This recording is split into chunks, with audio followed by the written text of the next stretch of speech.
Welcome to the podcast hosted by the Undead Celluloid Society. I am Michael, I am Rachel. and today we are covering the 1987 film Bad Taste, directed by Academy Award-winning director Peter Jackson. If you don't know that name right off the bat, that is the guy that made the Lord of the Rings movies 12 years after this movie came out. Yes, he did.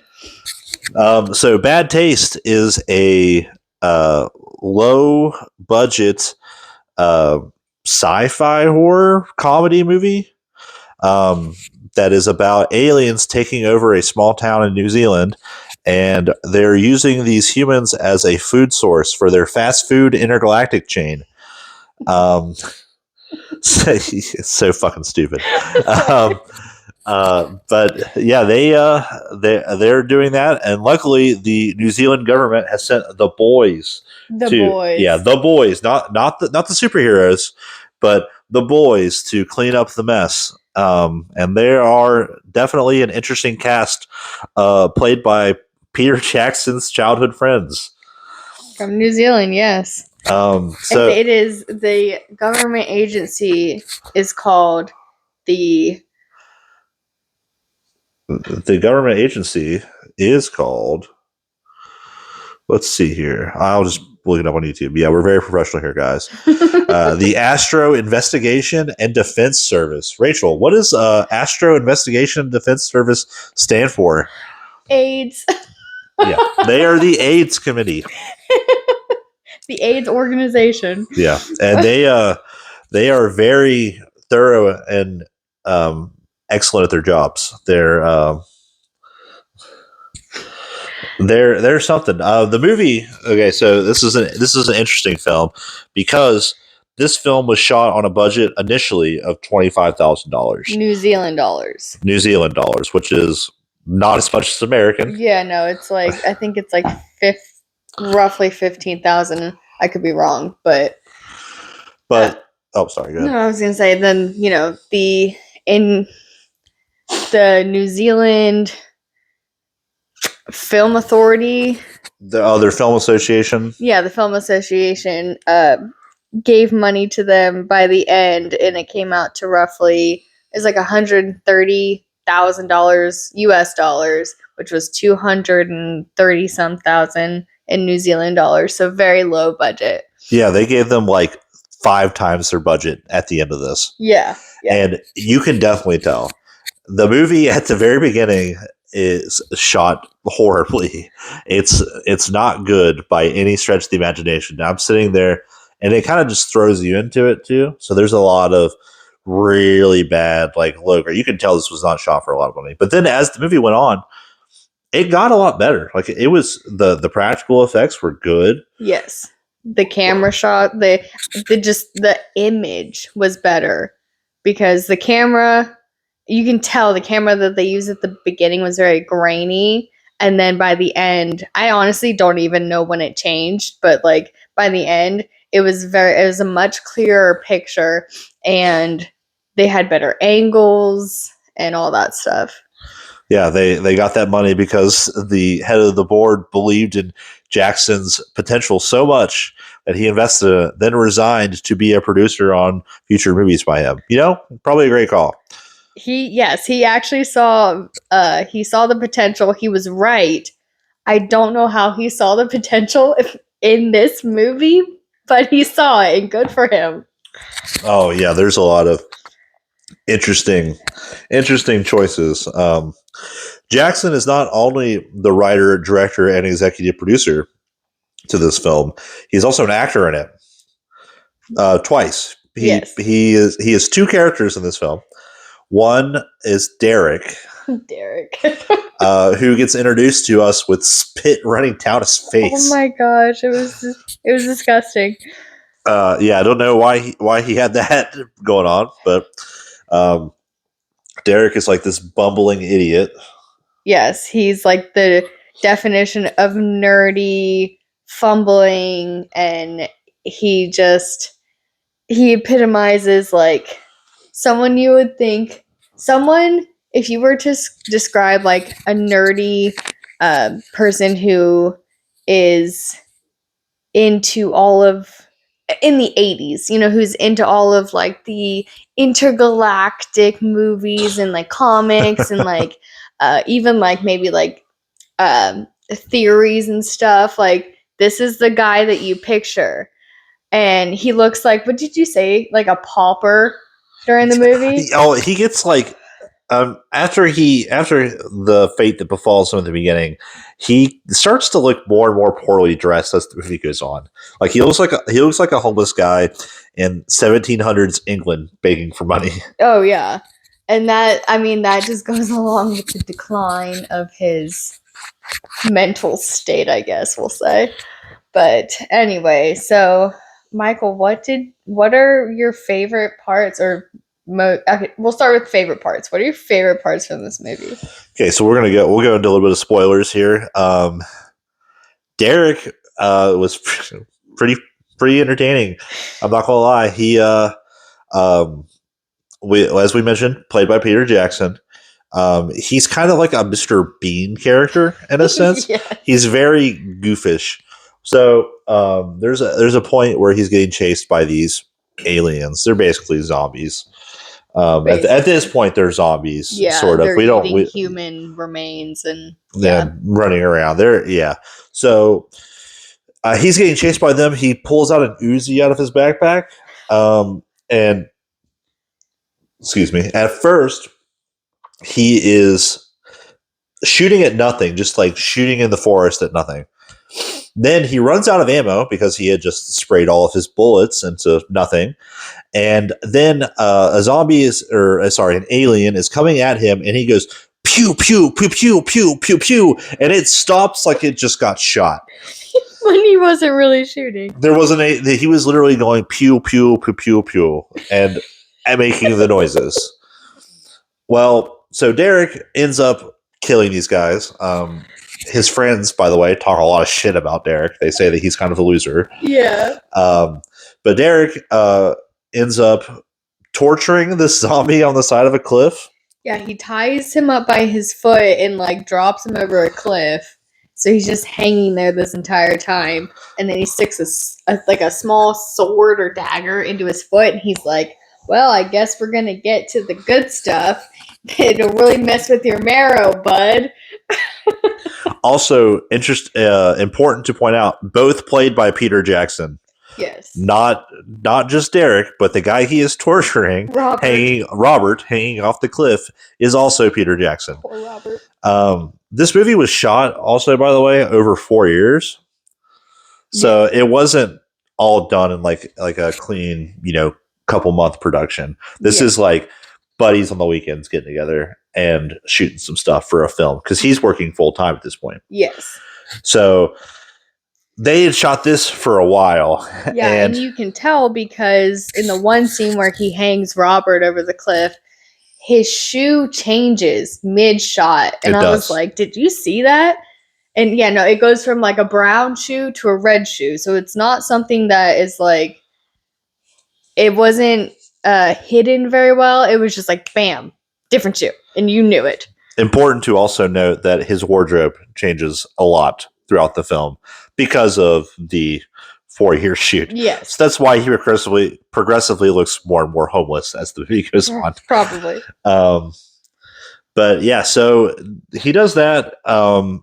Derek ends up falling off this cliff and screaming mommy as he falls down, as you would, and splatters his fucking brain on the ground. You would think that Derek is dead, but viewers, you are in for a surprise about 20 minutes later when Derek wakes up acting like he's having a freaking seizure and then finds a piece of his brain on the ground, picks it up, and then puts it back into his open wound of a head and then just closes it back up.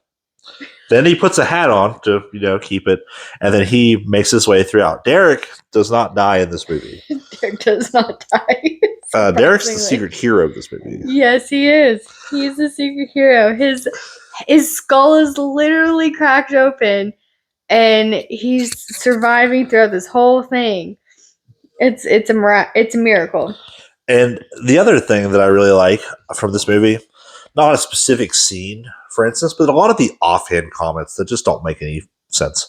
Like, the two of the boys are walking towards the car, towards their other friend, and they're talking about issuing firearms to the rest of the AIDS organization. And he's like, well, you got to watch out for his personality disorder. Never comes back up again. But that's just like, what the fuck is that? Probably shouldn't give a guy that has personality disorder a gun. Yeah. But, and then when we do get to the aliens of the film, they're humans at first. They drink that nasty ass like cottage cheese stuff. They called it chunk. Chunk, yeah, they do. Oh gosh, it was so gross looking.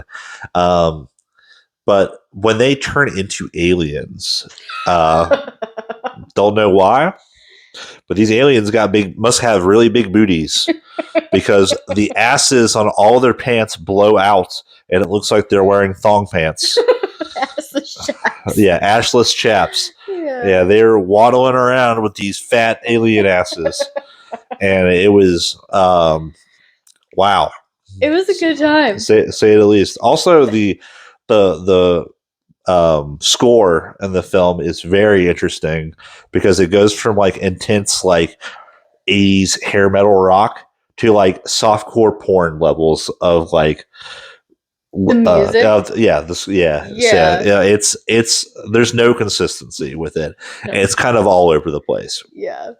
So yeah, for me, I liked the campiness of it. I mean, Derek is surprisingly well acted for being a stupid goofball by the director. But I enjoyed it. I want to also shout out Peter Jackson for mentioning this during his 2004 Academy Awards speech. That's something on you, man. Saying good for you. It was underrated or overlooked or something. He said it was appropriately overlooked by the Academy, saying that they didn't miss out on that one. Which fair. You know what? You got to remember your roots, and that was definitely his roots because this is the first movie that he ever made. Yep. But yeah, Rachel, what did you think? What did you think of this Bad Taste? Do you have any scenes that you liked? Anything that stood out to you, made you chuckle, made you giggle? I mean, the whole movie made me laugh, honestly. Like, it was so bad and so good. But my absolute favorite part of this movie would probably be the part where Derek is, I think he ran out of bullets or something, and his infamous line in this movie is, "I'm a Derek. Derek's don't run." Derek's don't run, guys. Don't remember that. Derek's don't run. Remember that, please. Derek's don't run. But no, that was my favorite, honestly, my favorite line, I guess.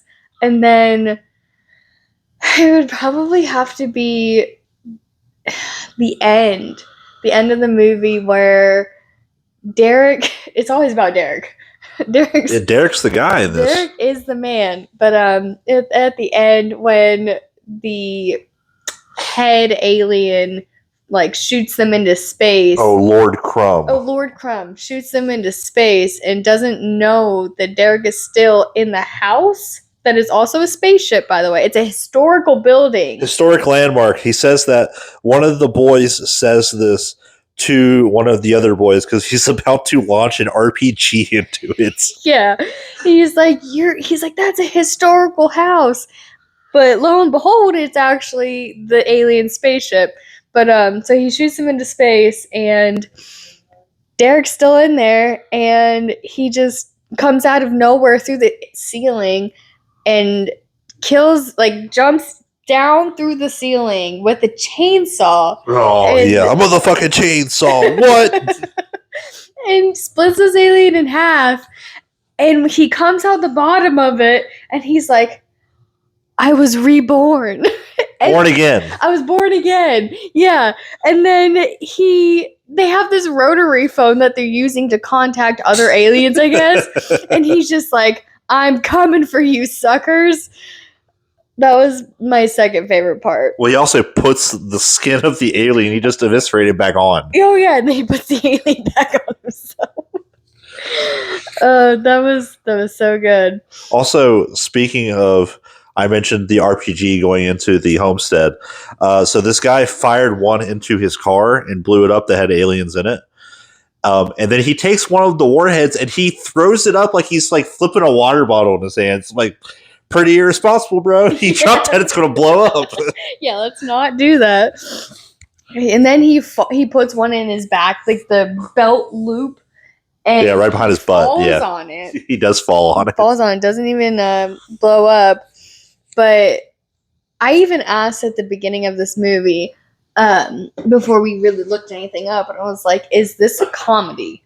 Because just at the beginning, the level of bad, I don't want to say bad acting, but like kind of like the Barry, who is one of the boys, and an alien, they're running. The alien's chasing him with an axe, and they're barely running. They're like at a maybe a swift walk. A slow, brisk pace. Yeah, and Barry's like, stop it.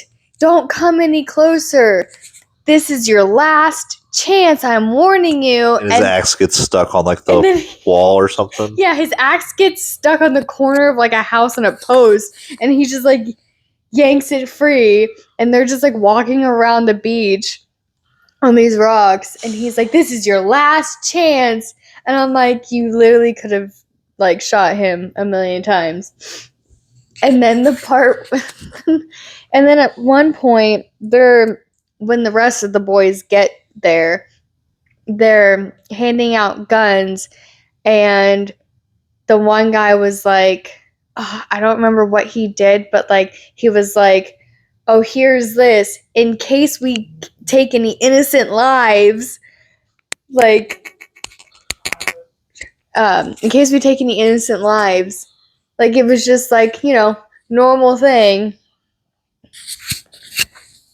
So there was a lot of corny lines in it, but like, yes, they were. I think it was supposed to be very much that way. so. Yeah, you're right. It definitely is played like a lot of goofs and gaffs and a lot of gifs. Mm-hmm. We didn't mention Giles. Giles is like a charity collector, according to Wikipedia. Wouldn't have guessed that from the film because he doesn't even introduce himself to like the last 5 minutes of it. But he has another acronym, BREAD, which we were trying to find. We couldn't find it, and also kept glazing over it really fast during the movie. But another interesting acronym, BREAD and AIDS. Bread and AIDS, yes. Bread and AIDS. So he gets kidnapped by these aliens at one point, and then they put him in a stew. Yeah, like apple in the mouth in a drum of some liquid and vegetables, and he had to be rescued by the boys. Yeah, it gave me a lot of 2023's Thanksgiving, Eli Roth's film vibes, where they put the they cook a person. Yes. I won't say you anymore because we're not covering that today. But the whole movie is just bonkers. Like it's silly. I will say, had a lot of fun watching it. Now, I don't know if that's because I wasn't watching it by myself. I don't know if I would have had as much fun watching this by myself as I would drinking and watching with like a friend. Mm-hmm. But for what it was, it could have been a lot worse. I was concerned in the first 10 minutes because first 10 minutes kind of dragged really on. Honestly, the first 20 minutes dragged for me. I thought it was going to be a very long movie. It didn't end up being that long though. Like once it hit that midway point, you could tell they got that New Zealand money because they hit up the quality. Oh yeah. And speaking of which, the masks for these aliens, these assless chap aliens, they were baked in Peter Jackson's mom's oven. Yes. Hey, they got a shout out at the end of the movie though, so I mean that's all that matters, right? Yeah, I guess. But I mean, when we looked it up on Wikipedia, it's like they said that because Peter Jackson was, trying so hard to make these masks. And he had to bake it in his mom's oven. His poor family had to eat sausages the whole time because they couldn't use the oven, which cracked me up. That seems like something that he probably put on there. Yeah, he's from a small town in New Zealand, and in the 80s, and couldn't, they don't have a ton of access to stuff, and he's over here using his mom's oven because he's got to make these masks for this movie he's trying to produce, and they just have to eat sausages. Yes. I mean, sausages aren't bad. I like that. I mean... But honestly, though, I will say this about the masks. They were very good. They looked really good. They looked great. And, when they would breathe or talk or something, the side of their temples would move, their nostrils would move. Yeah, they kind of flared. It was kind of cool. Yeah, so, they did a very, very good job. With that low of a budget, they did a very good job with the effects. I will say that. I agree, because, I mean, even after they got money from the film commission, that's not a lot of money to make a movie. Right. I mean, $1 million is considered not a lot to make a movie, and that's 5 times less than this. Right, yeah. And the end, when the house is, shooting up into space, yeah, you couldn't, it didn't seem, you couldn't tell that it was just all effects. Yeah, it looked very, very well done for an 1987 movie. We couldn't find a lot of behind the scenes facts about this film, but my guess would be that it was a miniature that they shot up into space. Pretended to, because Peter Jackson is well known for using miniatures, especially in the Lord of the Rings. A lot of those big shots are miniatures that you see, like Minas Tirith, Helm's Deep. Like those outward shots are all practical effects. They're all small. Okay, that makes sense. You can see this a lot too if you watch The Evil Dead, or if you watch these lower budget movies from the 80s that are made by these prolific filmmakers, is that you can see where their filming chops have started to creep in a little bit. At first you couldn't really see it with Bad Taste, but as the movie went on, you could see kind of that charm that Peter would put into future films. Yeah.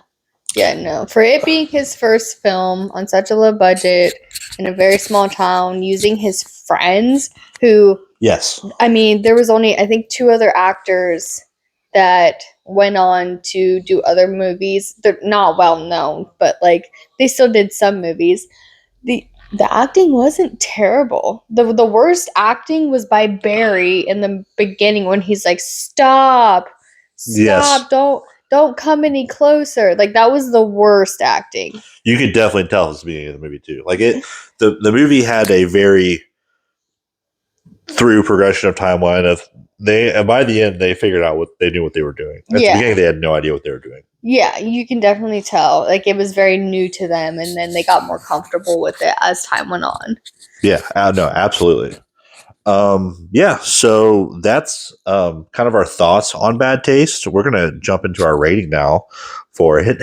So, Rachel, how would you rate 1987's Bad Taste, directed by Academy Award-winning director Peter Jackson? So I went back and forth on this because I honestly, for a vacation, I could not figure out how I wanted to rate it, but the only thing that comes to my head is when you go on vacation to the beach or something, and you decide to see one of those weekend shows. Maybe it's a circus, and it's just one of those circuses that maybe they're there all the time, or not there all the time, but they're just coming to town, and it's random. It's you kind of enjoy it, but really you're mostly enjoying it because of the catastrophe of that it is. It's funny and it's cringy, and half the time you're not sure what's going on, but at the end you're like, okay, I'll applaud that. You know, they put some work into it. And then you just go enjoy the beach. You're like, all right, I'm over it now. Let's go enjoy the beach. And you paid money to go see that. Yeah, Like we paid to see this. Yeah, exactly. What about you, Michael? So you ever taken, on a road trip, like cross country road trip, you stop at like those weird like pawn shops, or not pawn shops, but like those weird like knick-knack places. Like, Yes. you ever watch House of Thousand Corpses? Yes. Where the clown, Captain Spaulding, owns that like weird ass shop that has all that stuff in it. Mm-hmm. That's what this kind of reminds me of. It's like you pull off on this like side of the road, middle of nowhere place. You don't know what you're getting into. And you get in there. There's a lot of weird stuff, but you're entertained. Like it's kind of like goofs and gaffs. It's like you had a good time, and then when you leave, you're like, "Wow, that was weird." But then like you still talk about it sometimes. Yeah, yeah. So that's kind of where I'm going with it. Would you recommend this film to horror movie watchers? No. No. Horror movie? No, absolutely not. People who are into like stupid humor, like if you want to, like people who liked the movie Out Cold. Yeah. Like one of the, I don't know if you know what that is, but one of the first like Zach Galifianakis movies. It is so stupid, and like you're not really sure of what the point of the movie is. Mm-hmm. Okay, but a horror movie? No, I honestly I couldn't, because they would be like, they would get halfway into the movie and they'd be like, Rachel, why in the world would you ever recommend this? And I'd be like, it's funny. Okay, but I'm not looking for funny. I'm looking for horror, you know. But so I don't know. I don't know if I could. Like, it was funny, but I don't know if I could put someone through that. There's two people that I would recommend this to in my entire life that I think I ever met. Yeah. Yeah. I don't think that it's not something I would recommend watching. I mean, if you're into the, gaffs and laughs, gore. And there's a lot of gore in it too. Gosh, there is a lot of gore in this movie. If you're into if you want to watch a really weird movie, give Bad Taste a shot. Yeah. You are gonna. It's the first 20 minutes. We will warn you are kind of a dredge to get through, but then it kind of finds its own footing after that. I will agree with that. Yeah. As far as our niche in the low budget horror movies, though, I might have had a bad pick on this one, but wouldn't recommend it to a horror person. But like a stupid humor, someone who just wants to see a movie to just laugh out because of the audacity of it. Sure, yeah, I'd watch it. Absolutely. I enjoyed it because I laughed so much. Yes. But there was a lot of laughs. Yeah. There was a lot of laughs. There was a lot of jokes. But the horror aspect, which was literally just gore and aliens, trying to harvest humans for a intergalactic fast food industry, no, wouldn't really recommend. Wouldn't really recommend. absurd plot premise for an absurd movie. Yeah, perfect for it. Not really sure exactly what the point was, but yeah. I mean, and so in transition from that, that's our review of 1987's Bad Taste. We to transition from this to the next one we're going to watch, we're going to go about 30 years in the future. And an upgrade probably in every way possible. Not really a low budget movie, but we both of our birthdays are at the end of this month, and we're going to kind of celebrate that by having a little treat to ourselves. We're going to watch Happy Death Day. Oh, can't wait. And I will say, if you haven't watched it, definitely going to be a step up from Bad Taste in quality. Absolutely. But yeah, so that's all from us here at the Undead Celluloid Society. My name is Michael. And I'm Rachel. And we thank you guys for listening.